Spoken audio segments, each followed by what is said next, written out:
Buenas tardes, vamos a iniciar la actividad.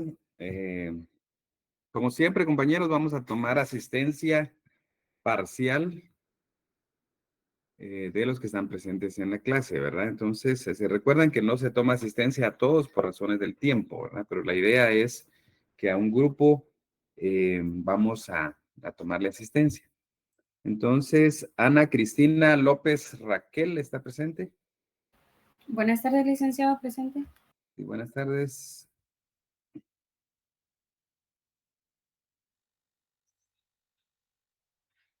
Dalila Carola González. Caroli, buenas tardes, licenciado, presente. Muy bien.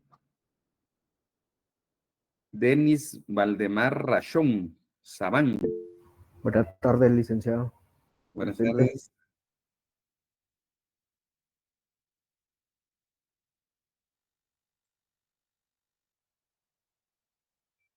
Muy bien. Brian Leonardo Coy Cate. Buenas tardes, presente. Buenas tardes, muy bien. Paula Raquel García.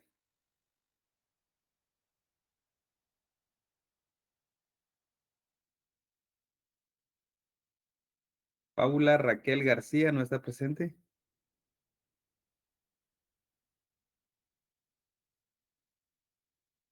Paula Raquel García. No está. Bueno. Eliab Israel Pérez Marroquín.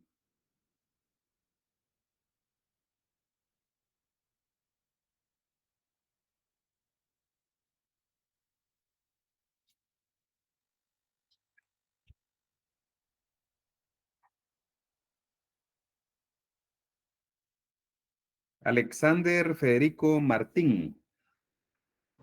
Presente, licenciado. Muy bien.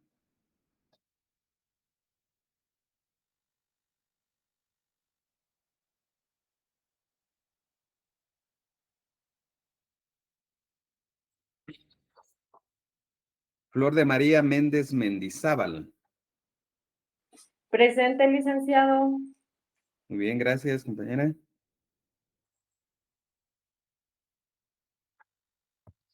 Sofía Nicté Fernández Fernández. Presente, Lic. Muy bien. Helen Priscila Ortiz. Buenas tardes, licenciado, presente. Buenas tardes. María del Rosario. Presente, licenciado. María del Rosario Bernal.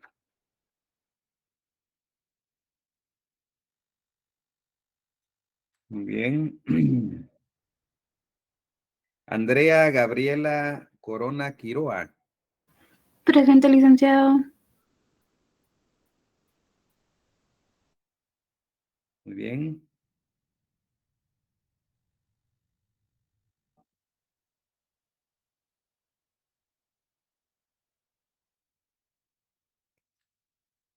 Vamos a ver, Dora Marina Morales Ardón.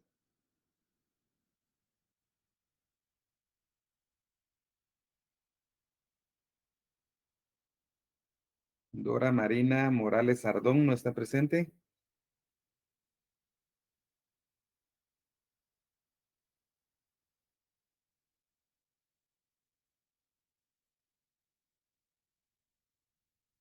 Muy bien. Maylin Lisbeth Granillo Ronquillo. Presente, licenciado. Muy bien. Rodrigo Edmundo.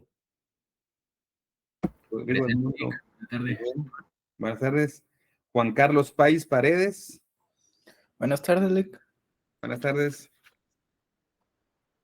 Adela Carolina Ambrosio. Buenas tardes, licenciado, presente. Buenas tardes. Silvana Papa. Presente, Lic, buenas tardes. Buenas tardes.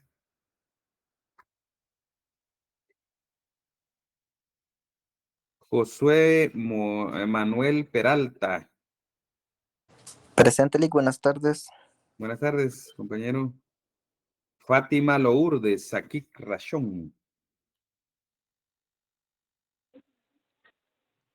Buenas tardes, licenciado. Buenas tardes, compañera Fátima. Vamos a ver. Hanna Andrea Tomás.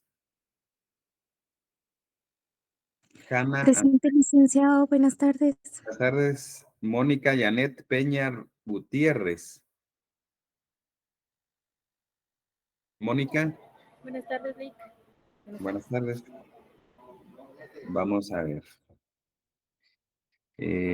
Sofía Eunice Samayoa. Presente, licenciado. Muy bien. Andrea Sofía Hernández Monterroso. Presente, Lic.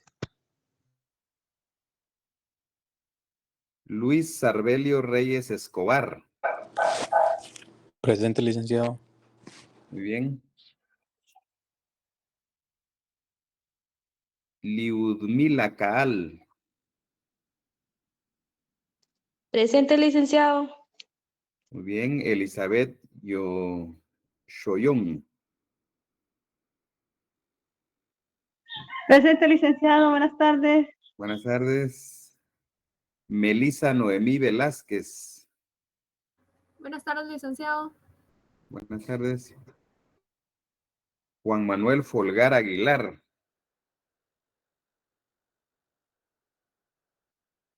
Juan Manuel Folgar Aguilar, ¿no está presente, compañeros?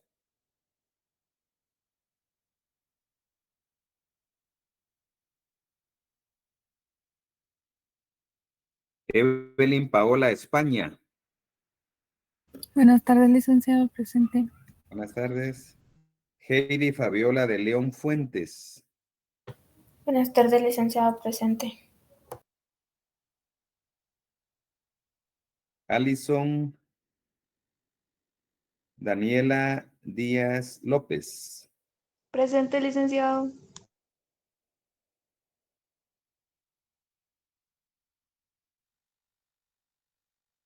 Muy bien. Emerson Aldair Chet Sicán.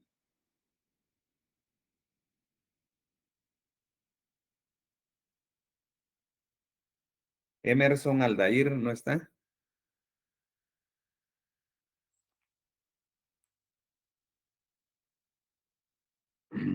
Luis Castellanos.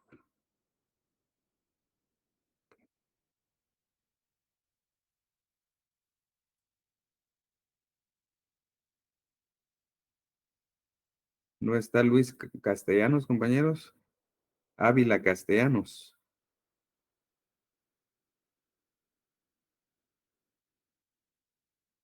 José Rodolfo Flores. Presente, licenciado. Muy bien. José Fernando Batén Pineda.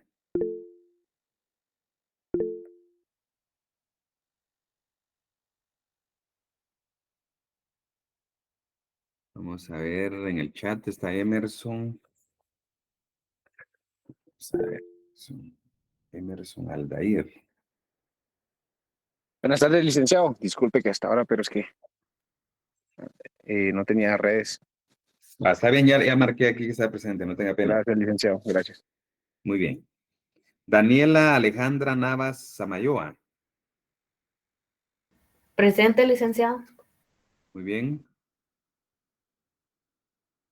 Jocelyn Pamela Tocay Boc. Buenas tardes, licenciado. Presente. Buenas tardes. Vamos con Rodrigo Eduardo González Velázquez. Presente, licenciado. Muy bien. Pablo Sebastián Leiva. Presente, licenciado. Muy bien. Rosa Esther Figueroa. Presente, licenciado. Muy bien. Héctor Aymar Subuyuk Martínez. ¿No está Héctor Aymar Subuyuk?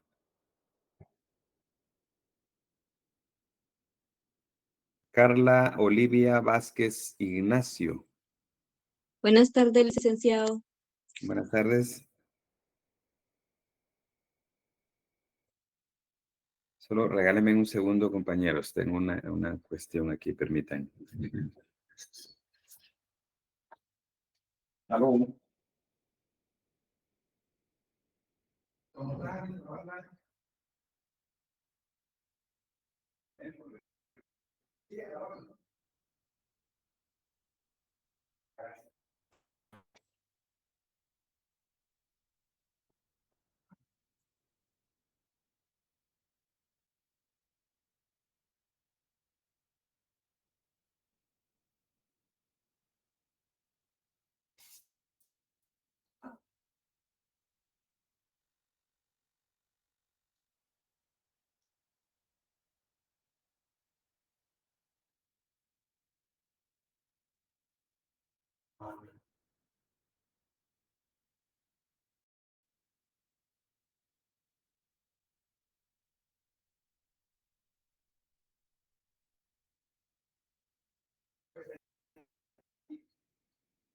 Me parece bien, voy a ver que Reinaldo vaya a recoger el expediente si gusta y voy a ver que cambien la certificación. Errónea, ¿verdad? Sí.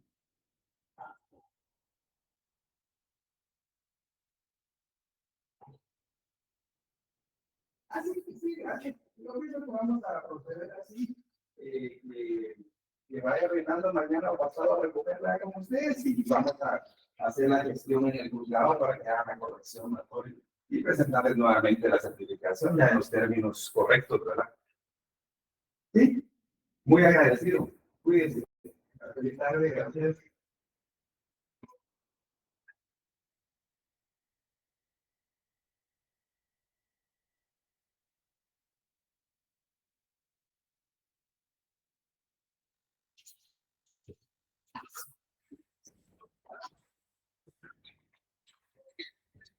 Bien, compañeros, vamos a terminar esto. Alma Lorena Castro, ¿está presente?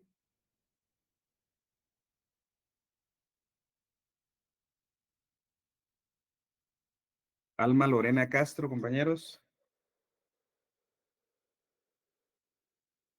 ¿No está? Wendy Janet Ramírez Tagual. Presente, licenciado. Muy bien. Bueno, ahí estamos con el tema de la asistencia, compañeros. Vamos a ver, José Fernando, dígame.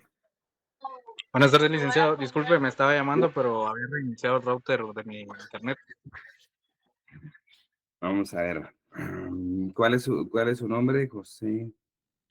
José Fernando Botín Pineda. José Fernando. José Fernando.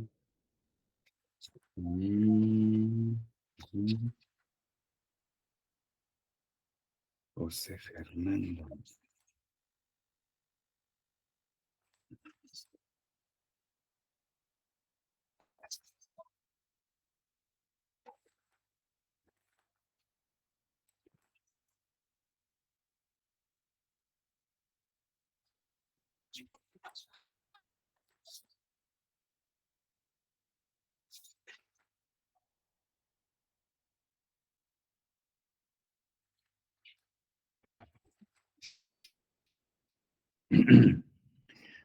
Vamos a ver, José Fernando.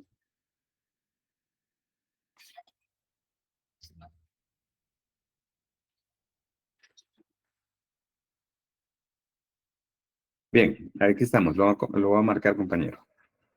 Gracias, licenciado. A la orden. Bien, vamos a ver, Elizabeth. Dígame. Buenas tardes, licenciado. Fíjese que a mí no me llamó tampoco en la sesión de clase anterior ni ahorita. No sé si me habría llamado. Disculpe. Vamos a ver. ¿Cuál es su nombre? Elizabeth Alejandra Tahuite Alonso. Bueno, de lo que yo estuve atenta, no escuché mi nombre en ningún momento. Pero sí, lo que pasa es que si no llamamos a todos, posiblemente no la llamé, compañera. Ah, aquí está, Elizabeth Alejandra Tahuite Alonso, ¿verdad? Ahí estamos. Sí, exacto. Licenciado, Quería preguntarle si a mí también me mencionó, porque ahorita que me estaba uniendo, tenía problemas de que no podía escucharlo y estuve saliéndome y volviendo a entrar hasta que ahorita me dejó escucharlo. Dígame su nombre. Fray Alejandro Chávez Girón. Carnet 2021.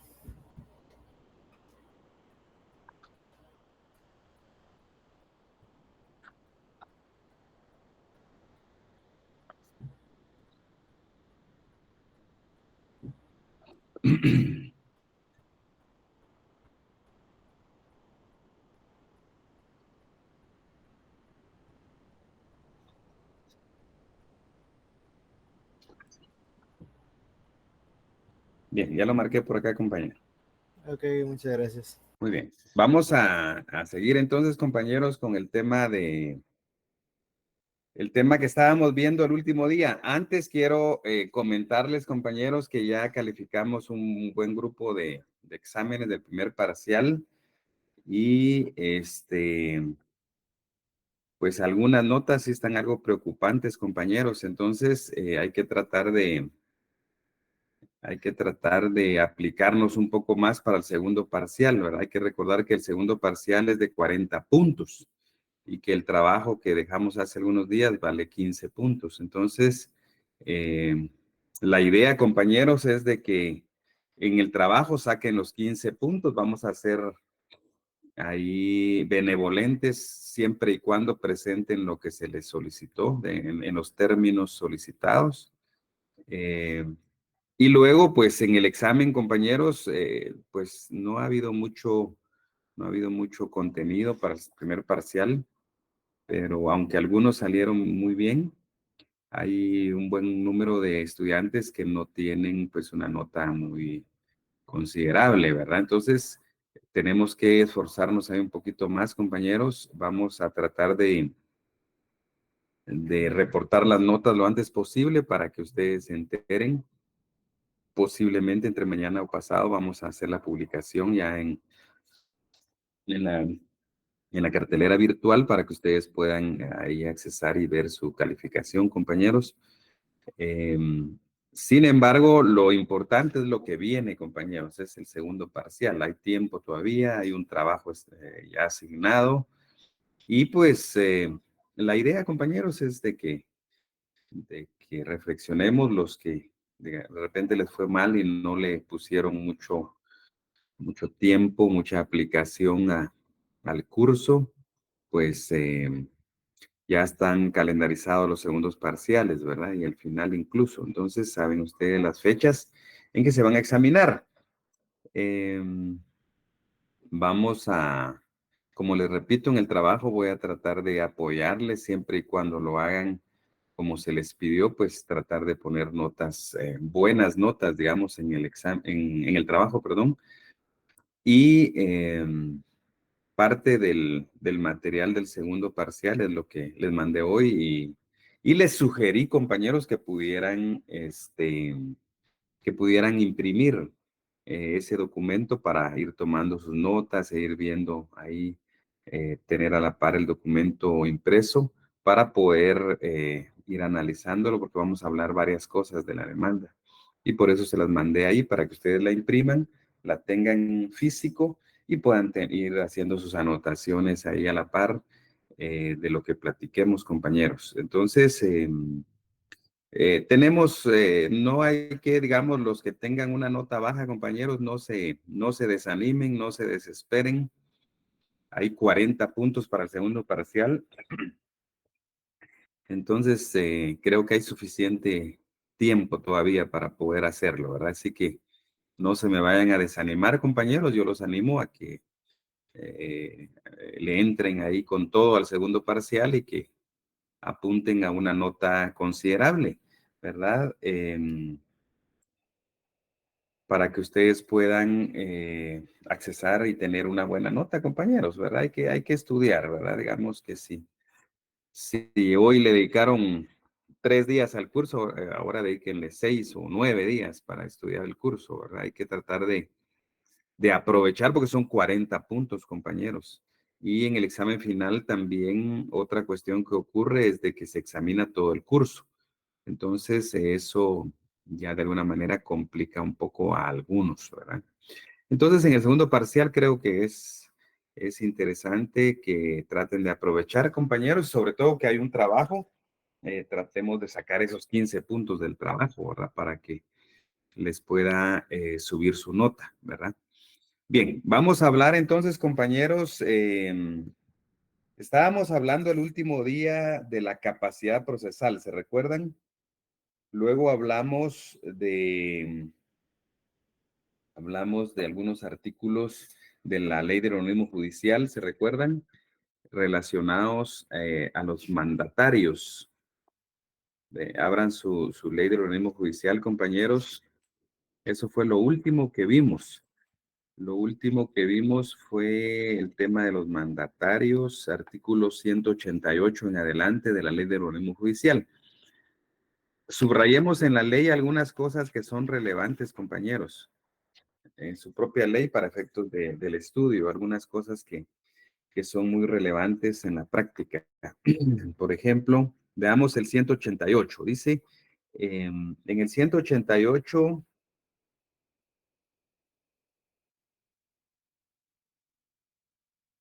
ahí lo que se rescata de ese artículo es de que dice las personas, subrayen ahí donde dice personas que no quieran o no puedan, ¿verdad?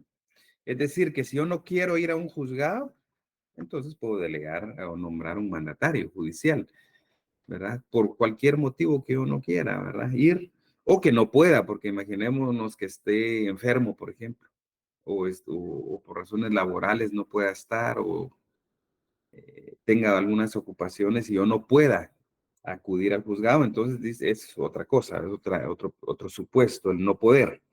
Bien. Luego dice, subrayen ahí, esta primera parte se refiere a las personas individuales, ¿verdad? Al ser humano como tal. ¿Se recuerdan en la clasificación de las personas jurídicas que se dividían en individuales y colectivas? Entonces, esta primera parte del artículo es relacionado con las personas individuales. Ahora bien, luego dice, o las personas jurídicas, dice, ¿verdad? Que no quieran concurrir a través de, ¿verdad? Entonces, en este caso, se está hablando de las entidades, ya no de personas individuales, sino algunas entidades, por ejemplo, dijimos, alguna sociedad anónima, alguna asociación, alguna fundación, que no quiera acudir de una manera a través de su representante legal, entonces puede también otorgar mandatos. Vamos al segundo artículo, donde dice, el mandato debe conferirse en escritura pública. Eso es muy importante, compañeros, que sea en escritura pública, ¿verdad? Es un contrato que su elemento formal es que debe estar contenido en una escritura pública. No puede ser una simple carta poder u otro tipo de documentos, tiene que ser en escritura pública. Luego, podemos también subrayar donde dice, el testimonio deberá registrarse, esa frase, porque el testimonio de un mandato, digamos, en su orden, hay una oficina notarial, comparece el mandante y mandatario, se autoriza una escritura pública que contenga un mandato judicial y ese mandato se presenta, el testimonio de la escritura se presenta al registro de poderes. Anótenlo ahí, creo que lo dijimos el último día, ahí donde dice registrarse en el Archivo General de Protocolos. El archivo es una dependencia de la Presidencia del Organismo Judicial, pues una empresa muy, es una dependencia muy grande. Una parte del archivo de protocolos es el registro electrónico de poderes. Entonces anoten ahí, registro electrónico de poderes del Archivo General de Protocolos, o sea que específicamente se presenta al registro electrónico de poderes. Y se cubre una tasa registral, se paga una tasa registral de 130 quetzales, compañeros. Esa es la tasa registral para inscribir un mandato. Estamos hablando, la compañera está preguntando ahí en el chat de qué artículo estamos hablando, ley del organismo judicial, y hablamos del 188, ahora estamos hablando del 189. Luego dice, compañeros, registrarse en el Archivo General de Protocolos del OJ y en los registros que proceda de conformidad con la ley, ¿verdad? Entonces, hay algunos mandatos que no solo se inscriben en el registro de poderes, sino que también se tienen que inscribir en otros registros públicos. Muy bien.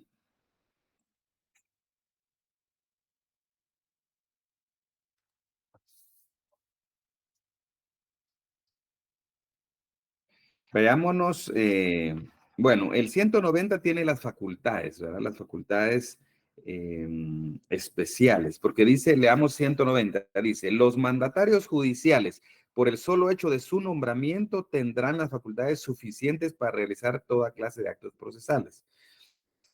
Necesitan facultades especialmente conferidas para, es decir, que si a alguien lo nombran mandatario judicial, él puede realizar cualquier acto procesal. Sin embargo, hay ciertos actos que aparecen en este artículo que los va a poder hacer si tiene la facultad especial para hacerlo. Es decir, que el solo hecho de conferirle a un abogado, por ejemplo, un mandatario judicial, esto lo inviste a él de la facultad de poder realizar todo tipo de acto procesal en cualquier tipo de proceso, en cualquier juzgado, ¿verdad? No hay necesidad de decir en el mandato a qué juzgado se va a presentar o qué proceso es. Toda vez que sea mandatario judicial, puede realizar, dice, todo tipo de acto procesal. Sin embargo, algunos actos procesales sí los tiene que realizar si tiene la facultad especial. Por eso subrayan ahí facultades especiales, ¿verdad? Especialmente conferidas, dice, son facultades especiales, y ahí hay un listado, ¿verdad? Prestar confesión y declaración de parte, etcétera, etcétera, etcétera. Va. Vamos al 191. En el 191, compañeros, aparece que la primera obligación del mandatario, dice, son obligaciones del mandatario judicial acreditar la representación. Bueno, que nunca se nos olvide, compañeros, cuando alguien comparece representando a otra persona o representando a una entidad, lo primero que tiene que hacer es acreditar su representación, ¿verdad? ¿Por qué razón? Porque esta persona no está actuando en nombre propio, ¿verdad? Por ejemplo, si yo como abogado tengo un mandatario, soy mandatario judicial de una municipalidad, por ejemplo, y voy a comparecer a un proceso judicial, lo primero que tengo que hacer es acreditar que yo soy el mandatario judicial de esa entidad, ¿verdad? Lo primero, no hay otra cosa primera que se pueda hacer. Para cualquier proceso, lo primero que el representante tiene que hacer es acreditar su representación, ¿verdad? Porque, y pedir al órgano jurisdiccional que reconozca la personería con la que actúa.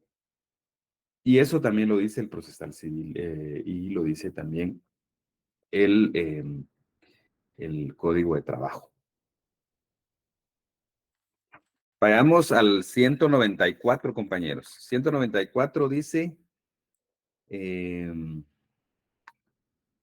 la revocatoria de un mandato no surtirá efecto en un asunto en que estuviere actuando el mandatario mientras el mandante no manifieste en forma legal al juez que se apersona en el asunto y que fija para recibir notificaciones una casa en la población. Bueno, eso ya quedó en desuso.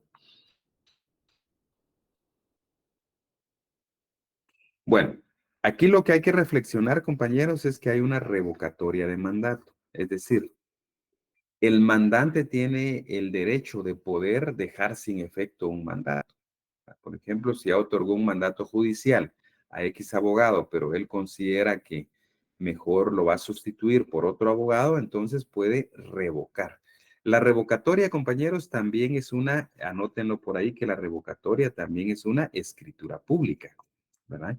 Es una escritura pública de revocatoria del mandato. Así como el mandato se otorga en escritura pública, si se va a revocar para dejarlo sin efecto, se tiene que otorgar una escritura pública. Normalmente es unilateral, aunque podría ser que ambas partes comparezcan, pero normalmente es el mandante el que comparece de manera unilateral diciendo que revoca el mandato, y el testimonio de esa revocatoria también se presenta al registro electrónico de poderes para que sea anotada la revocatoria del mandato, ¿verdad? Bien, vamos a salir entonces de la ley de orden judicial, compañeros. Vamos a... sí, dígame, Dalila.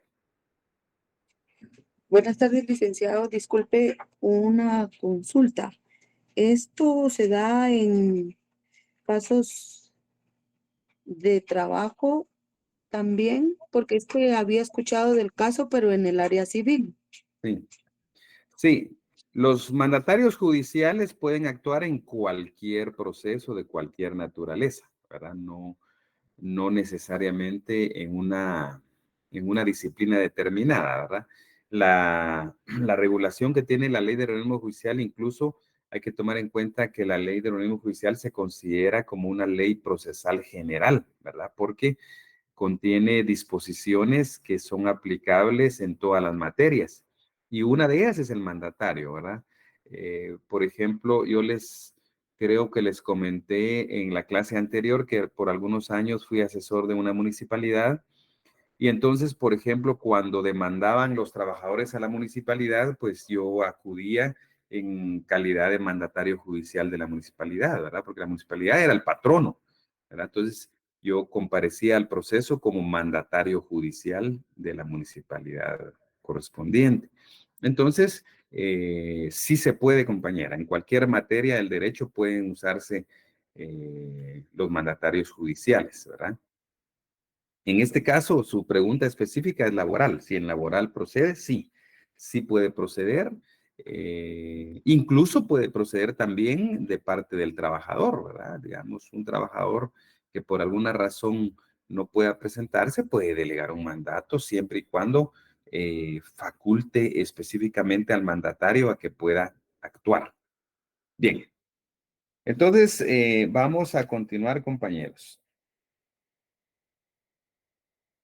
Veamos,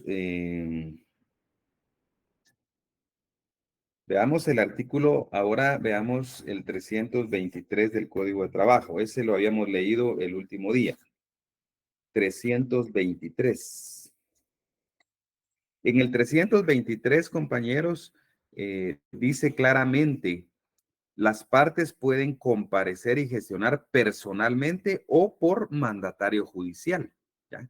Entonces ahí pueden subrayar, y también ese sería el fundamento legal para la compañera Dalila que preguntaba si podía actuarse a través de mandatario judicial en el ámbito laboral. Ahí está, dice: las partes pueden comparecer y gestionar personalmente o por mandatario judicial, ¿verdad? Entonces es importante eso, compañeros, subrayémoslo ahí. Luego, en el segundo párrafo de ese artículo, compañeros, en la parte final dice, ya en un punto y seguido que hay como en las últimas 2 o 3 líneas, dice: todo mandatario o representante legal está obligado a acreditar en la primera gestión o acreditar su personería en la primera gestión o comparecencia. Esto quiere decir, compañeros, que como les decía hace un momento, lo primero que un representante tiene que hacer es acreditar su representación, ¿verdad? En este caso, pues la representación en los procesos laborales puede hacerse con una fotocopia simple o una fotocopia legalizada del documento. Si es mandatario, pues sería del testimonio de la escritura pública debidamente inscrito, ¿verdad? Y por eso, compañeros, si alguien no acredita o no tiene las calidades necesarias para actuar en el proceso, la contraparte, por ejemplo, puede plantear una excepción de falta de personería, por ejemplo, ¿verdad? Se recuerdan que pues hay excepciones ahí por las cuales se puede atacar, en este caso, el proceso y poder, de alguna manera, desvirtuar, digamos, lo que la parte procesal realice con un mandato que no sea, que cumpla los requisitos de ley. Vamos a ver, José Rodolfo. Hace una pequeña duda, licenciado. Aquí dice que también se puede por carta poder, ¿verdad? Aquí dice. Sí, hay excepciones, ¿verdad? Sí, definitivamente. Hay ciertas excepciones para eso, pero si está dentro de del caso de excepción, pues se puede aplicar una carta poder. Pero en términos generales, lo normal es que es una escritura pública, ¿verdad? Salvo los casos que expresamente la ley diga que se puede a través de una carta poder, ¿verdad? Ujú. Ahí estamos, compañero. Ajá, no tenga pena. Entonces, bien, estamos ahí con el tema de la acreditación de la representación, compañeros. Ahora veamos otra situación que es especial en los juicios ordinarios laborales, es, compañeros, el hecho de que a la Inspección General de Trabajo se le tiene como parte dentro de un proceso. Esto vamos a ver, compañeros. Vean su código de trabajo y vayan haciendo sus anotaciones siempre, compañeros. Veamos.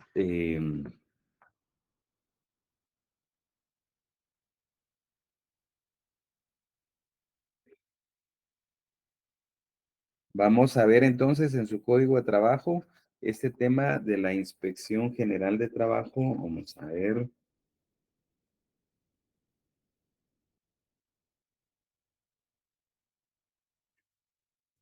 Veamos. 278, licenciado. Sí, en el 200, ¿quién nos puede leer el 280?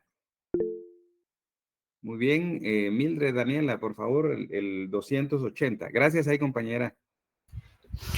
Sí, artículo 280. La Inspección General de Trabajo debe ser tenida como parte en todo conflicto individual o colectivo de carácter jurídico en que figuren trabajadores menores de edad o trabajadores cuya relación de trabajo haya terminado sin el pago procedente de indemnización, prestaciones y salarios caídos, o cuando se trate de acciones para proteger la maternidad de las trabajadoras, salvo que en cuanto a estas últimas se apersone el Instituto Guatemalteco de Seguridad Social. Además, dentro de su función de velar por la estricta observancia de las leyes y reglamentos de trabajo y previsión social, está obligada a promover, a realizar la substanciación y finalización de los procedimientos por faltas de trabajo que denuncien los inspectores de trabajo y trabajadores sociales y procurar la aplicación de las sanciones correspondientes a los infractores. Muy bien, gracias, compañera. Vean, compañeros, esto traten de anotarlo por ahí. Se refiere a la intervención de la Inspección General de Trabajo que se tiene como parte procesal.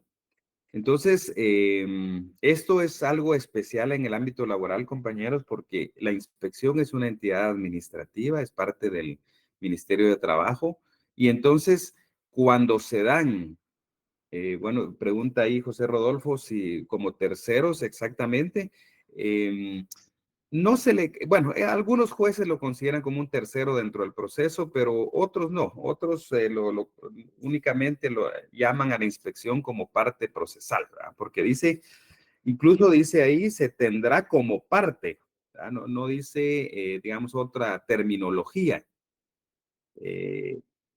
Cuando dice salarios caídos, Telma, cuando dice salarios caídos se refiere a los salarios dejados de percibir, ¿verdad? Por ejemplo, cuando en una reinstalación que lleve un año, por ejemplo, para reinstalar a un trabajador porque ordenaron la reinstalación, pero después el patrono no quiso y apeló y se llevó un año, por ejemplo. Después reinstalan al trabajador, los salarios caídos son ese año, esos 12 salarios mensuales que dejó de percibir. A eso se le llama salarios caídos, ¿verdad? Son salarios que no se pagaron en su oportunidad y que se van acumulando y que en un momento dado se pueden cobrar esos salarios caídos, ¿verdad?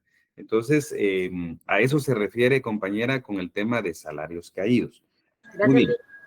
De nada, compañera. Entonces, lo que tenemos que retener, compañeros, aquí es de que cuando se dan los supuestos del 280, es decir, que hay trabajadores menores de edad o trabajadores que haya, o trabajadores mayores incluso de edad, pero que haya terminado su relación sin que se le haya cubierto la indemnización y prestaciones y salarios caídos, es ahí donde procede que se puede llamar a la inspección de trabajo. Normalmente, el trabajador cuando presenta la demanda debería de pedir que que se tenga como parte de la Inspección General de Trabajo, ¿verdad? Cuando se trata de juicios ordinarios que se esté reclamando prestaciones laborales.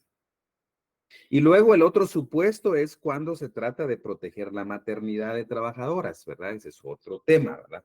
Un juicio ordinario donde tenga relación con el tema de la maternidad, también se tiene como parte de la inspección con la salvedad, dice que si se apersona el IX, pues entonces ya el tratamiento es diferente, ¿verdad? Eso está en el primer párrafo, compañeros, del artículo 280. Anótenlo por ahí, compañeros, porque para efecto de examen es posible que de repente podamos hacerles algunas preguntas sobre esto que estamos hablando del 280, que consiste en tener como parte procesal a la Inspección General de Trabajo, que en algunos casos, como lo dijo el compañero, en algunos casos, algunos jueces lo consideran como tercero, ¿verdad? Se llama como tercero, pero en realidad en materia laboral la tercería no está plenamente regulada. La tercería sí está, dice Rodolfo, si es no es de oficio que se incorpora, puede ser, exacto, puede ser, porque recuérdense que el juez conoce el código y la ley ordena en el 280 que se tenga como parte, o sea, no es algo que sea decisión del juez si llama o no llama a la inspección. El artículo dice debe ser tenida como parte. Entonces, se le pida o no se le pida, el juez podría hacerlo de oficio, ¿verdad, compañero José Rodolfo?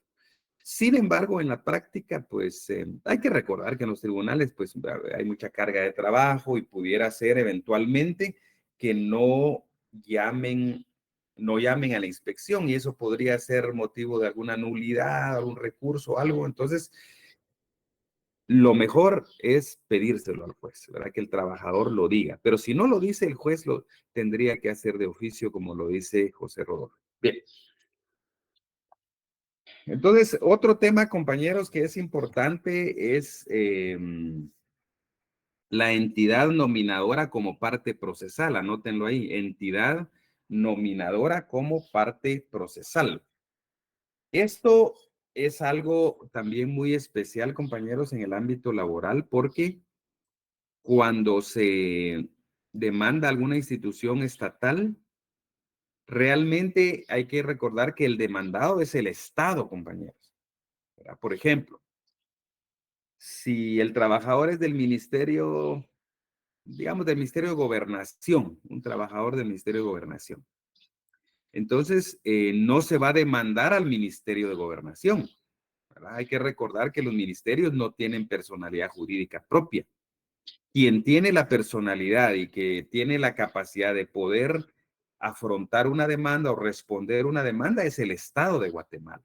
El Ministerio de Gobernación es parte del Ejecutivo y el Ejecutivo parte del Estado. Así funciona esto. Entonces, cuando se plantea una demanda, compañeros, en contra de una institución pública que no tiene personalidad jurídica propia, como un ministerio, entonces se demanda al Estado de Guatemala, pero se pide que se le dé intervención a la entidad nominadora.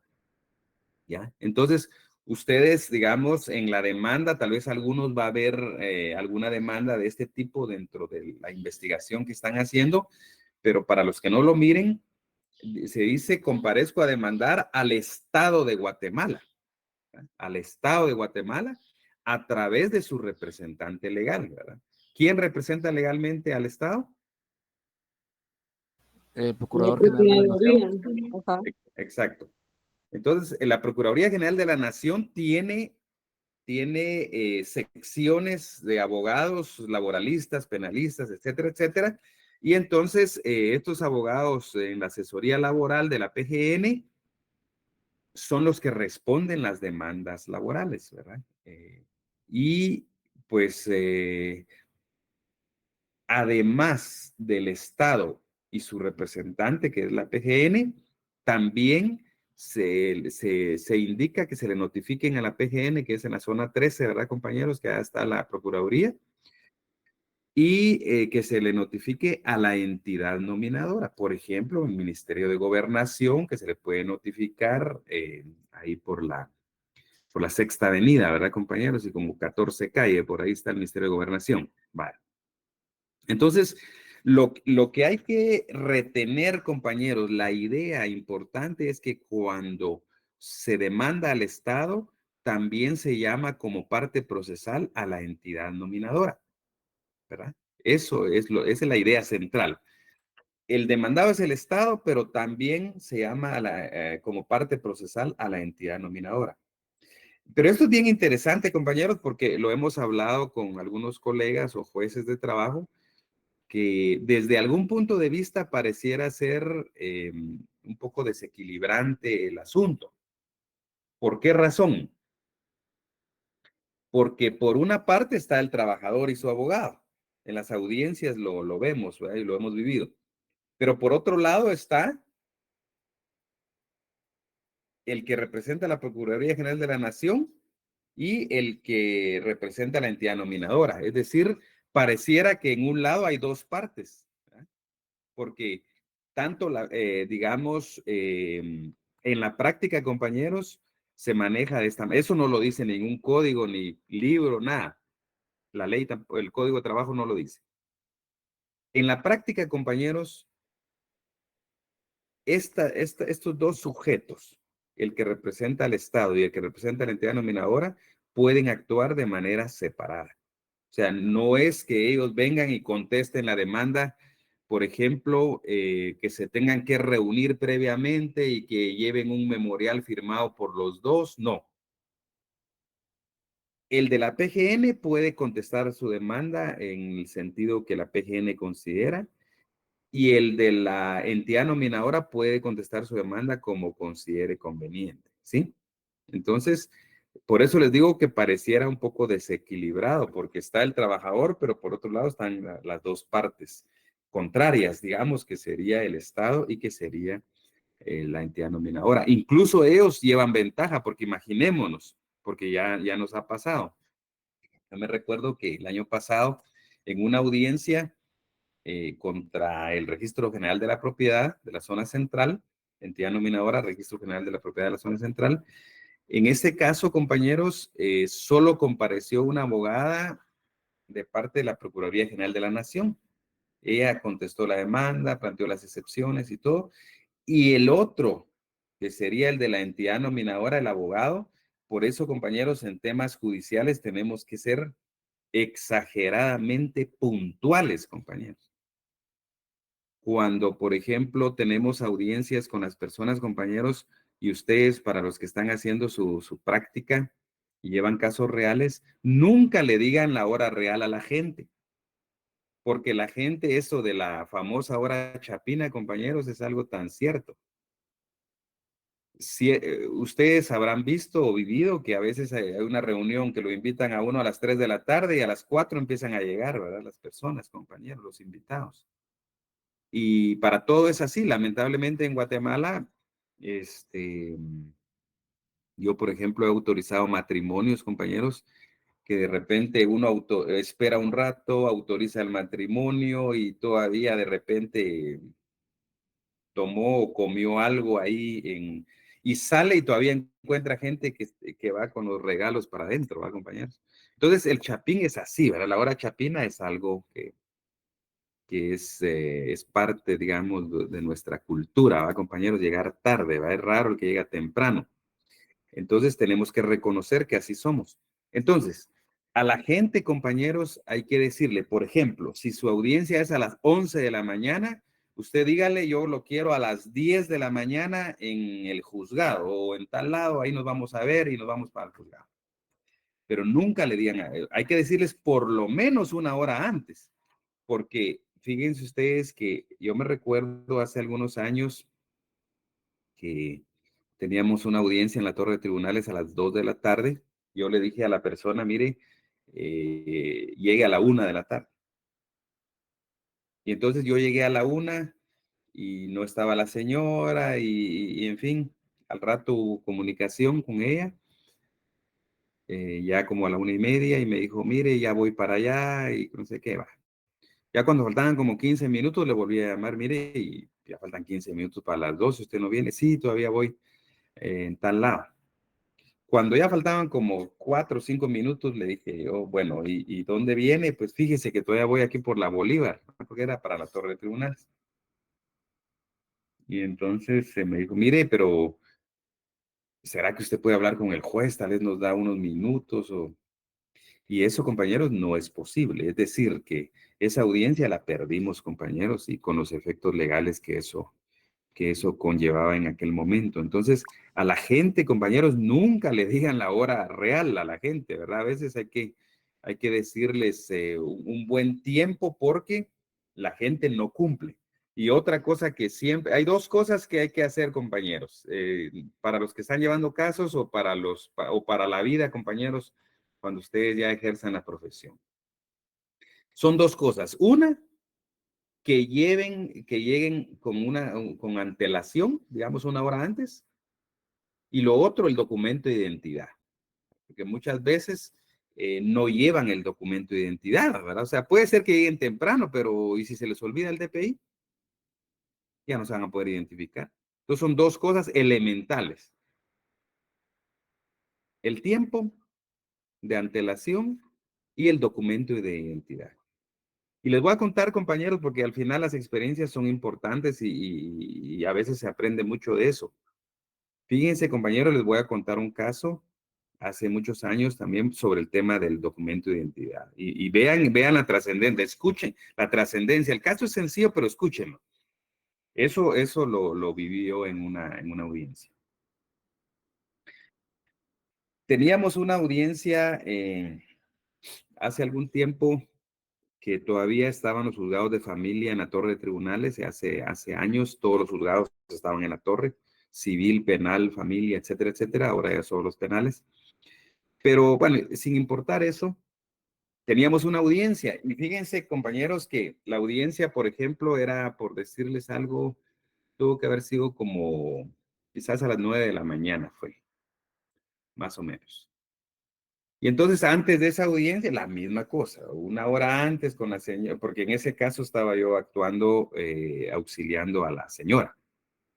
Era un juicio de fijación de pensión alimenticia en un juzgado de familia. Entonces, resulta, compañeros, que a las 8 nos reunimos con la señora, platicamos un rato y toda la cosa, y llegó la hora. En la audiencia, cuando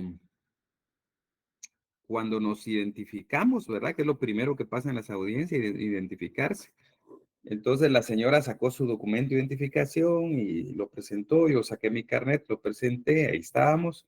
Y viene la otra parte, el demandado, el señor, pues presentó una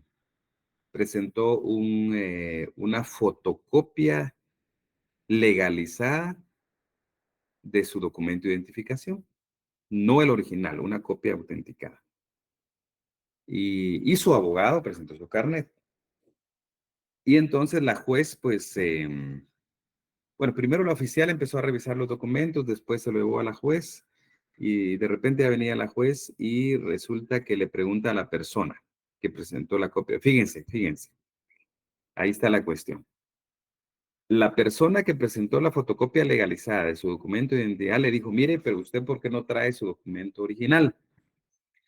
Entonces le dije, fíjese, licenciada, que me asaltaron, fíjense, ese es el elemento importante. Me asaltaron en el bus hace 8 días y me robaron todas mis cosas y entre esos me robaron mi documento de identificación.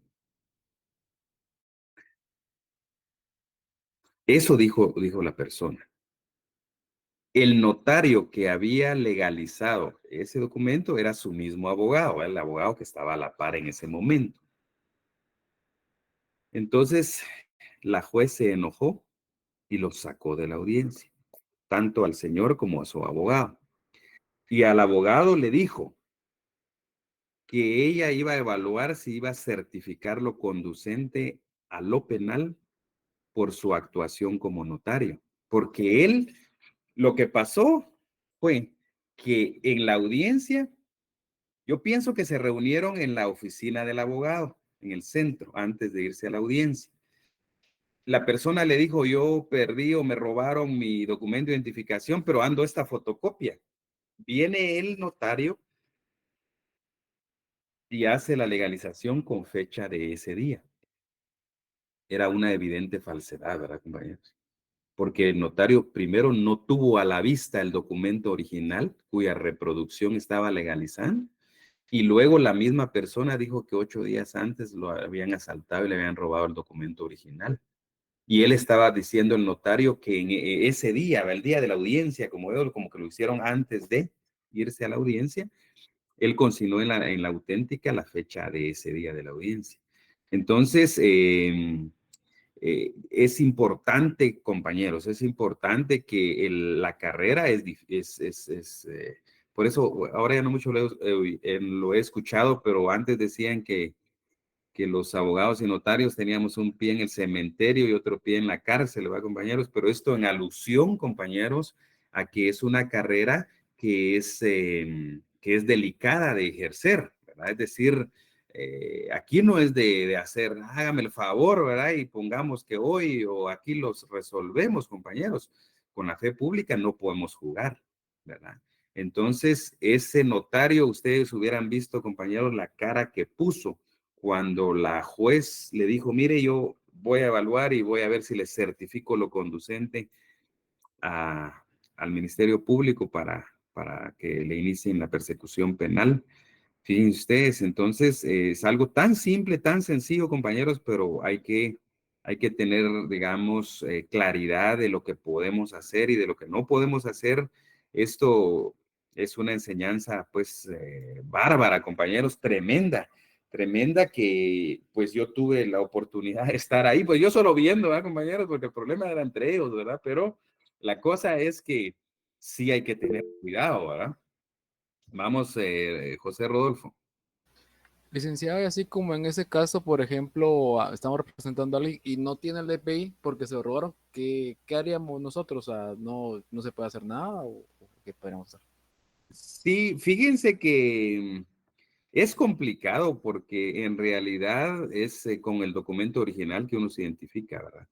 Es lo mismo, compañeros, que nos puede pasar a nosotros como abogados, ¿verdad? ¿Qué pasaría si porque le pasó a mi amigo, que un colega de oficina, él tenía una audiencia, digamos, mañana, por decirles algo, ¿verdad? Estamos viviendo un día X, ¿verdad? Que es hoy, y mañana tenía una audiencia, y resulta que él extravió su carnet hoy.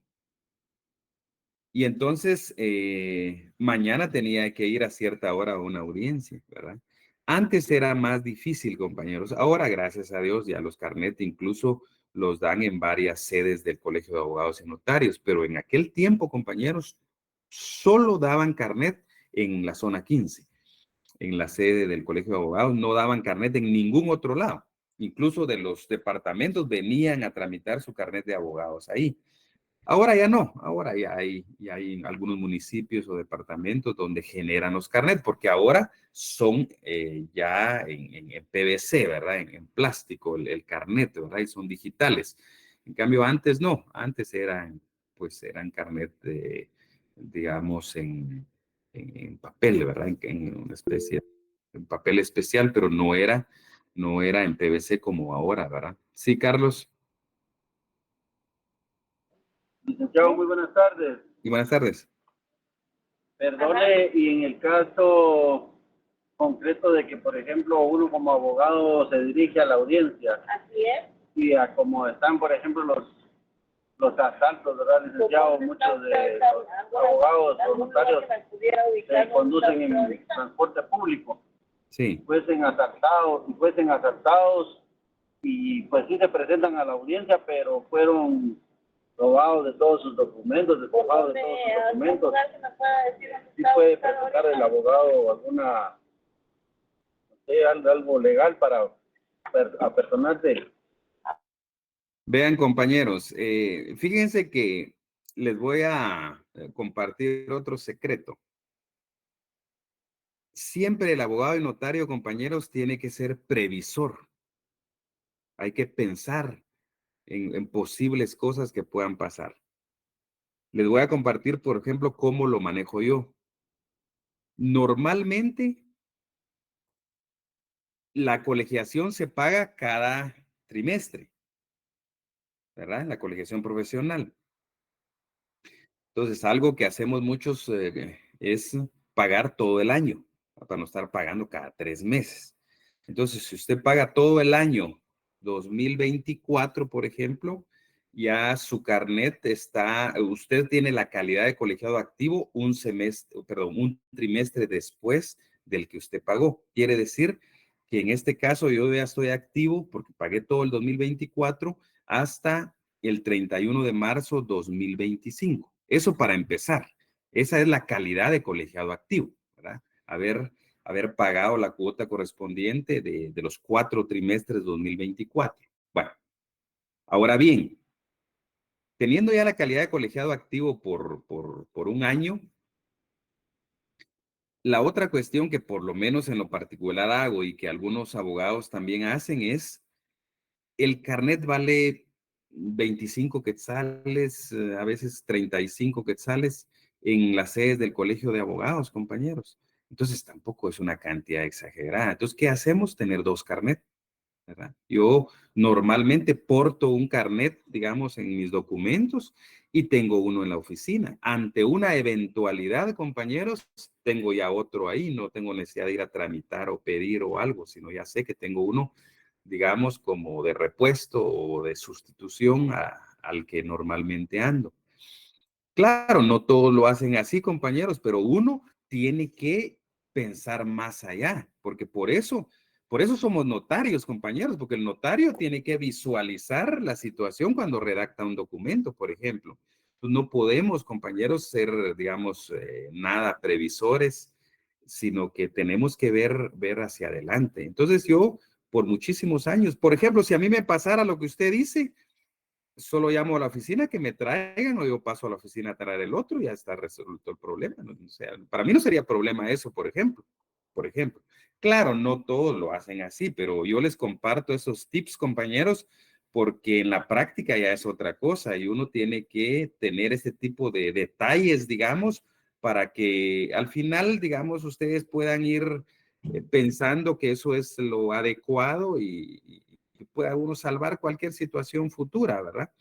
Digamos, gastar 50 quetzales en 2 carnet en un año, compañeros, no es realmente muy oneroso para decir, es que son muy caros los carnet y yo no puedo tener uno extra, por ejemplo. Eso es como el sello, compañeros. ¿Por qué tener solo un sello, verdad? Yo he visto a algunos colegas ahí que se complican la vida con los sellos. ¿Por qué no tienen varios? Si lo que uno registra son las características del sello, digamos, las condiciones del sello. Pero yo una vez me recuerdo que una docena de sellos mandé a hacer, ¿verdad, compañeros? Entonces tenía como 10 ahí guardados y tenía uno en mi casa, uno en mi oficina y otro en la bolsa. Entonces, la cuestión es de que, la cuestión es no tener solo un sello. Es uno el texto, las características del sello.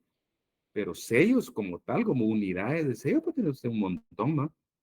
Entonces, hay que también hacer eso, compañeros, ¿verdad? Claro, uno también tiene que tener cuidado. Si tiene más de un sello, pues por lo menos tenerlos en lugares, digamos, donde alguien no le vaya a dar mal uso, cosas así, ¿verdad? Pero en general sí tenemos que visualizar un poco los problemas, compañeros. Pero volviendo a lo que decía el compañero, estos son cuestiones bien difíciles, compañeros, porque, por ejemplo, yo puedo llegar con un juez y decirle, mire, asaltaron el bus donde yo venía y me robaron el carnet, por ejemplo. Pero habrá, digamos, por un lado, cómo demostrar o acreditar esa situación. Normalmente es el documento el que usted tiene que presentar, ¿verdad? Usted tiene que portar su documento, como cuando no actuamos como profesionales, sino como ciudadanos comunes, por ejemplo, que andamos el DPI, y bueno, ese es nuestro documento de identificación.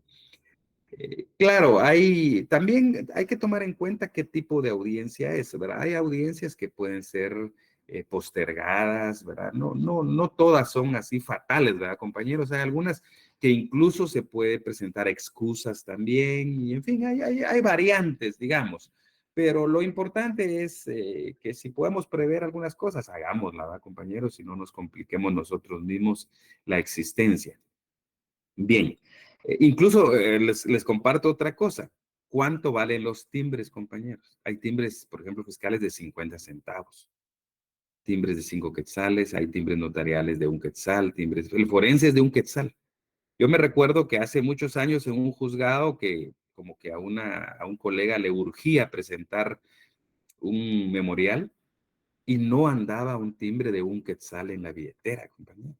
Entonces, ¿por qué no andar? Yo normalmente en mi billetera ando algunos timbres, porque me pueden servir a mí o puedo salvar a otro.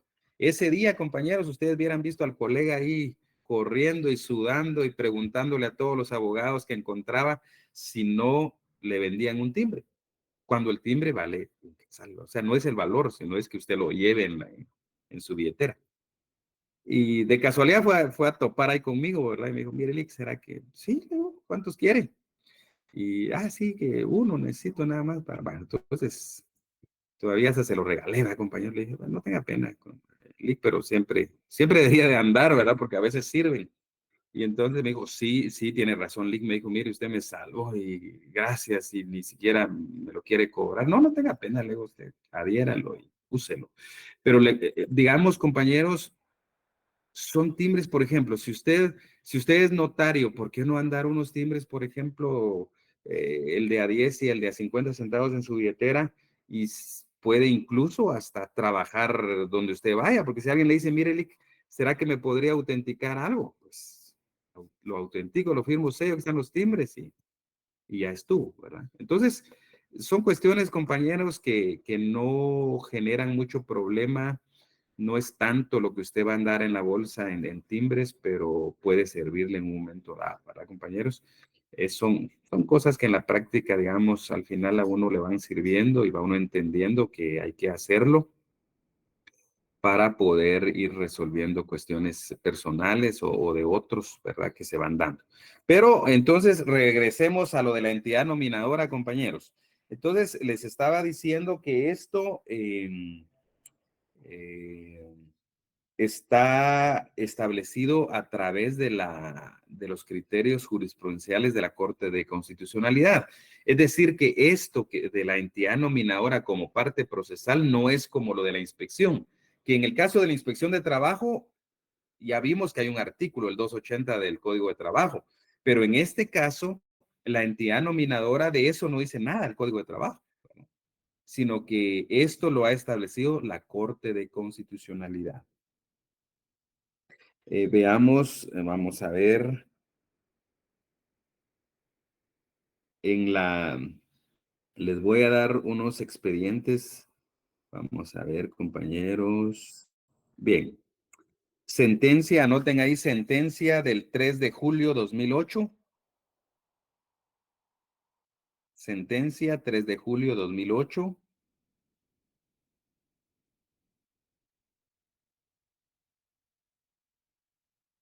Expedientes acumulados. Expedientes acumulados de apelación de sentencia de amparo.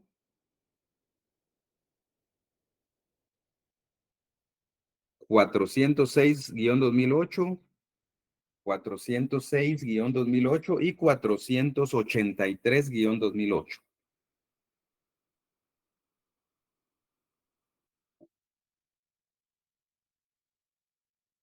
Eso, búsquenlo, compañeros, búsquenlo y subrayan el párrafo que diga esto, que hay que tiene que darse la intervención a la entidad nominadora, ¿verdad? Al ente nominador. Vamos a ver, Kenia. Sí, licenciado, ¿podría repetir el último expediente que dijo? Sí, el primero es 406-2008 y el otro es 483-2008. Dijimos que la sentencia es del 3 de julio 2008. Vean ahí en el portal electrónico de la Corte de Constitucionalidad, compañeros. Bájenlo ustedes para ir como ensayándose un poco en ese sentido. Bajen esta sentencia y vean la parte considerativa. Veamos, en la parte considerativa, pues es donde está la parte medular de una sentencia, ¿verdad? De hecho, por ejemplo, hay un término que tal vez lo han escuchado ustedes, que es la ratio decidendi, ¿verdad? La ratio decidendi es la razón para decidir.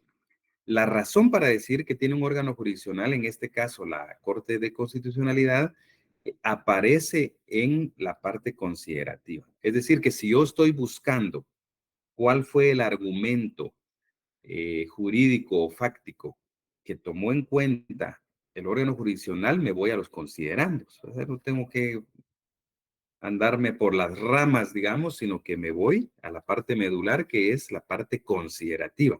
En la parte considerativa es donde está lo que yo les digo, la ratio decidendi, que es, anótenlo por ahí, compañeros, ratio decidendi es algo que no es solo del curso, es de otros cursos también, que es la razón para decidir.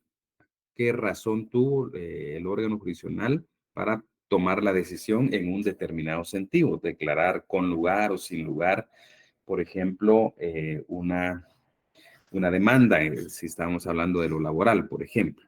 Entonces, en esta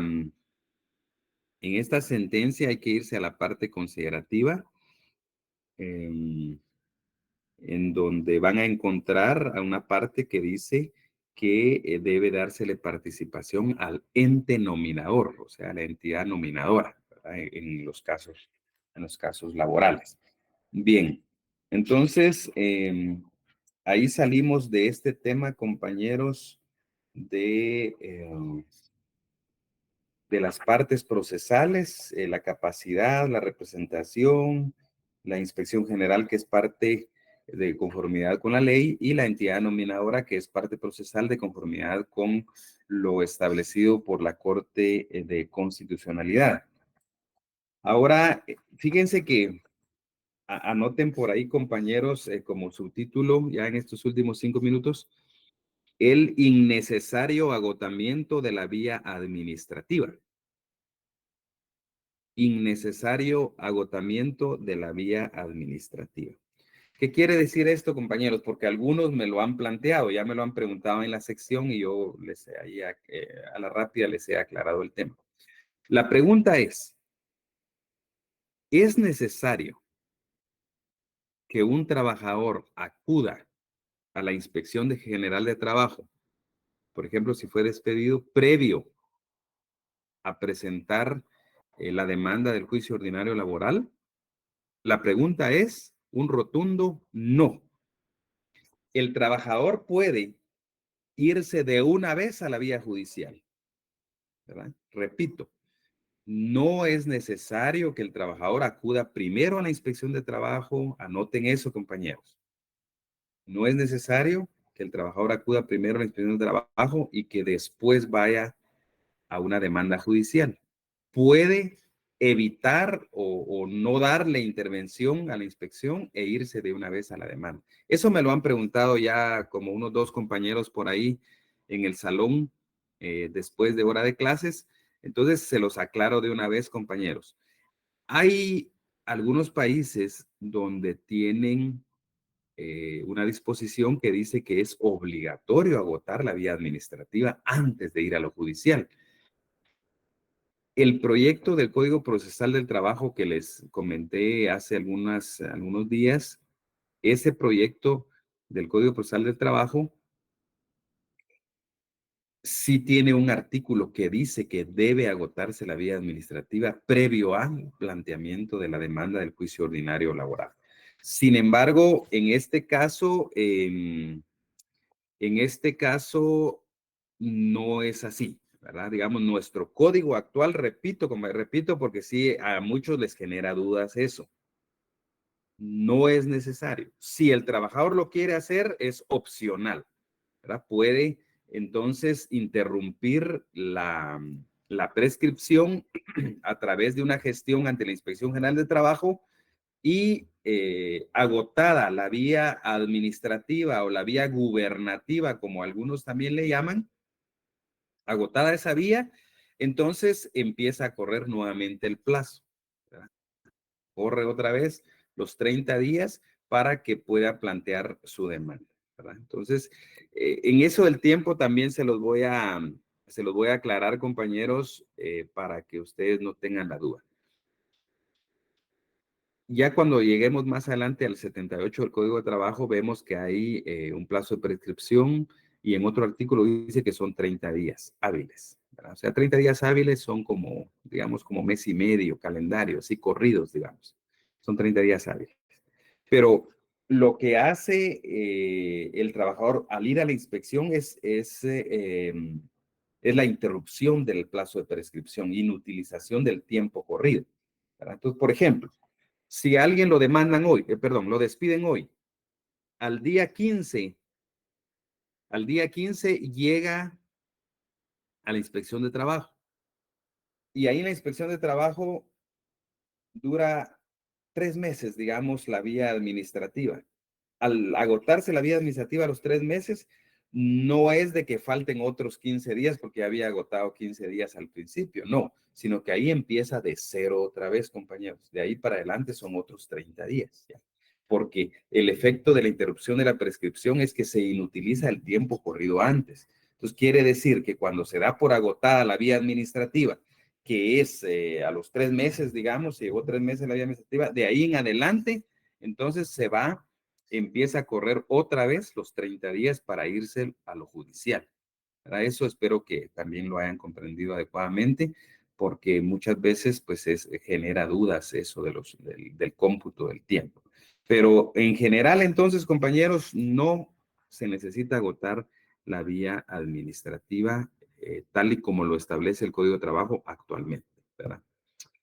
Bien, compañeros, entonces ahí estamos. Si no han impreso su demanda, la imprimen, compañeros, y vamos a platicar el próximo día de clases, que ya sería presencial el próximo lunes. Siempre es un gusto saludarlos, compañeros.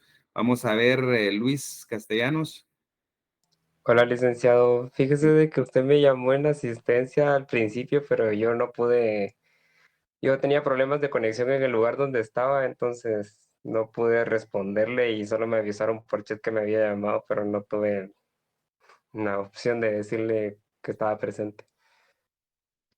Muy bien, no tenga pena, lo voy a buscar aquí, lo voy a anotar, con mucho gusto. Gracias. Muy bien.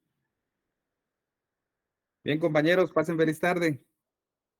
Cuídense. Feliz tarde, licenciado. Compañeros. Feliz tarde, licenciado. Feliz tarde.